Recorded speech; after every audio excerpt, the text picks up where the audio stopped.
Yeah.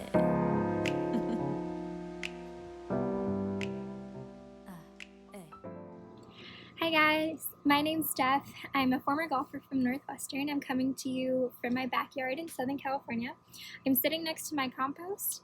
That's what I've been doing this quarantine time. And this has nothing to do with what I'm about to share, but I wanted to change the scenery up. Let's turn to Exodus chapter 22, verses 21 to 27. You shall not wrong a sojourner or oppress him, for you were sojourners in the land of Egypt. You shall not mistreat any widow or fatherless child. If you do mistreat them and they cry out to me, I will surely hear their cry, and my wrath will burn, and I will kill you with the sword. And your wives shall become widows, and your children fatherless. If you lend money to any of my people with you who is poor, you shall not be like a moneylender to him, and you shall not exact interest from him.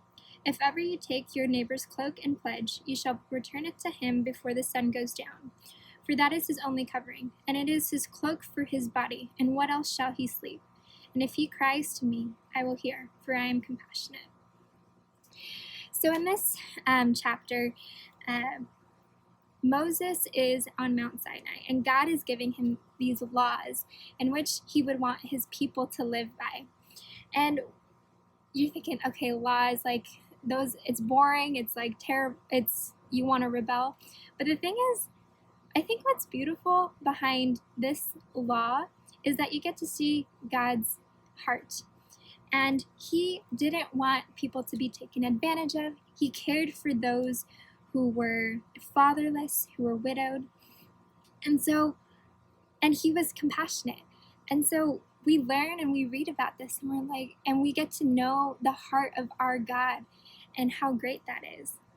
I also want to say though too, not only did God give us the law and to show his heart for us and how he wanted us to live, but he showed us his love for us. So let's turn to 1 John in chapter 4, starting in verse 9.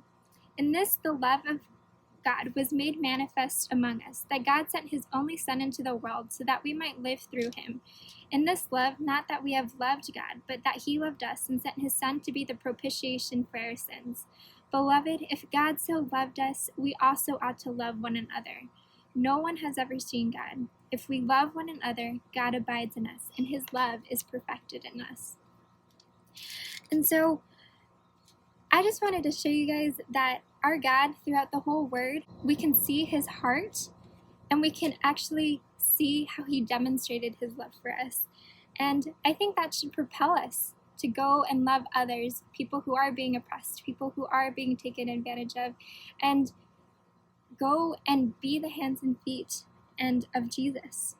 And so, yeah, my question for you guys is, in your space right now, especially during this time, how can you demonstrate love to others the way God demonstrates his love for us from his loving heart?